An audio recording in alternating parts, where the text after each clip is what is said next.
Baik rekan-rekan, mungkin sekilas atau gambaran daripada rilis kami, hasil penyidikan kami demikian. Mungkin silakan teman-teman dari media bisa menanyakan kaitannya dengan penyidikannya maupun dengan teman-teman stakeholder yang ada sore hari ini. Silakan. Selamat siang, saya Dian Fandi dari Adara. Kita mendengar begini Pak Kapolres bahwa situasi anak itu selama ini dalam keadaan koma. Jadi sekarang situasinya bagaimana? Terima kasih. Baik. Mungkin yang bisa dijawab Pak Wan, dapat informasi belum ya? Mungkin saya bisa jawab, nggak apa ya? Karena personil kami juga ada yang menetap atau kami tugaskan di Rumah Sakit Bayangkara. Tadi pagi kami mendapat informasi bahwa anak tersebut saat ini kondisinya dalam keadaan sadar, tetapi responnya terhadap saya bukan dokter, mohon maaf ya, saya nggak bisa menjelaskan secara medis, tetapi responnya terhadap orang itu masih belum banyak respon, dalam artian belum bisa diajak berkomunikasi. Tapi sudah ditangani secara intensif oleh Rumah Sakit Bayangkara.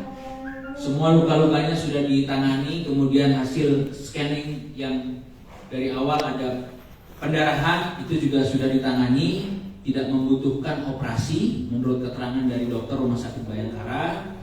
Kemudian juga saat ini yang bersangkutan dirawat secara intensif, termasuk juga memberikan makan, asupan makan, karena yang bersangkutan masih belum bisa makan sendiri, masih menggunakan selang makan. Itu kondisi terakhir. Ada perbaikan Pak? Ada perbaikan. Ya. Silakan rekan-rekan. Terima kasih. Nama saya Anissa Teresa Namuan dari Indonesia 1.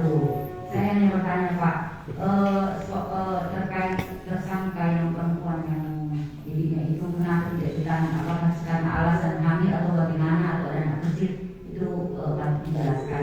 Terus satu lagi Pak, saya bisa minta izin Pak, karena kronologis saya baca ini Pak, betul tak saya mendengarnya? Saya mau bayangkan anak saya. Apakah saya bisa minta izin Pak, karena rokok biar saya sebut lagi Pak? Terima kasih.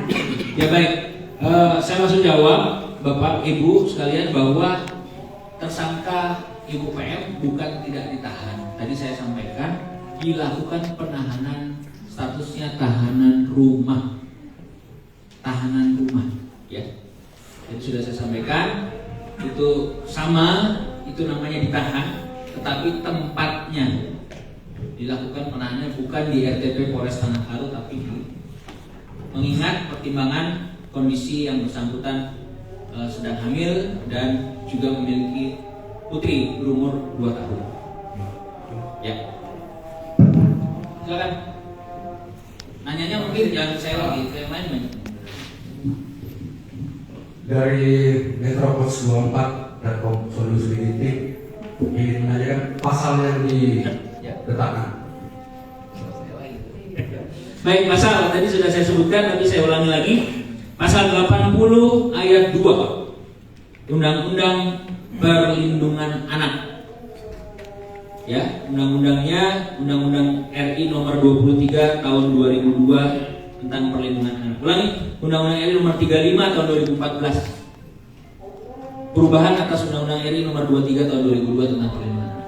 Selain itu di sini saya ingin beri masukan dalam hal penetapan pasal itu, apakah ada yang lebih maksimal, karena ini kan anak-anak. Ya. Karena kemarin kita tahu juga di pasal 354 di situ ada maksimal 8 tahun bagi yang melakukan penganiayaan berat. Karena seperti yang ceritakan itu tergolong penganiayaan berat. Ya. Sebagai masukan, terima kasih. Baik.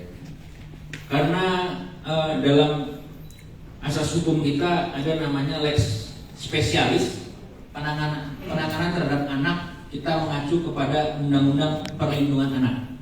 Ya. Jadi tetap penyidik nanti akan mempertimbangkan sesuai asistensi nanti maupun gelar perkara dengan Polda untuk pasal-pasal yang mungkin bisa diterapkan. Namun sementara penyidik masih menerapkan pasal ini.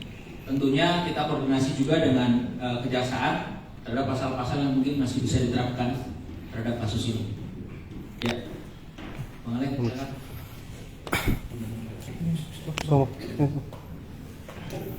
Terima kasih Pak. Saya dari Kementerian Analisa ada pertanyaan begini Pak. Satu, siapa yang melaporkan kejadian ini sehingga tersangka ditahan? Kedua, saya dengar bahwa orang tua anak ini sudah diperiksa. Apakah ini bisa dikatakan mentelantarkan atau bagaimana? Ketiga, ya kalau boleh Pak, kalau saya bahas itu pelaku di paman anak korban, saya bingung juga itu bahasa itu.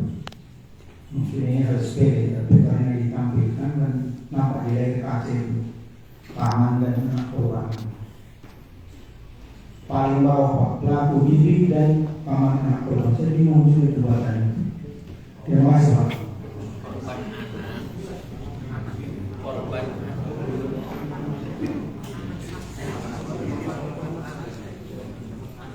Ya, baik. Satu persatu ya pertanyaannya biar dijawab. Karena kebetulan yang mengetahui dan melaporkan ada di sini, saya berikan kesempatan mungkin kepada Ibu Kades dan Ibu Kadis untuk nanti kemudian ya. Jadi saya kepala desa Pinangan mendapat laporan dari masyarakat bahwa di rumah situ ada anak yang sering dipukuli dan yang sering tidak dikasih makan. Jadi pas lapor itu langsung saya tidak lanjutin ke rumah. Memang benar di rumah saya dapatin anak itu lagi terbaring di rumah, nggak pakai bantal, nggak pakai selimut, badannya udah dingin semua. Jadi karena di rumahnya itu agak gelap, saya suruh teman saya, ayo bawa keluar, biar kita lihat gimana kondisi badannya. Bilang gitu, diangkat keluar, ya aku buka bajunya, kulihat di perutnya udah banyak bekas pukulan lah, gimana gitu, udah banyak bekas luka. Jadi ayo Pak, kita bawa aja ke rumah sakit. Dengan gitu langsung kami bawa ke puskesmas. Nah, tadi dari puskesmas udah rujuk aja ke rumah sakit umum Kaban Jahe katanya gitu. Langsung juga sekarang kami bawa ke rumah sakit umum Kaban Jahe.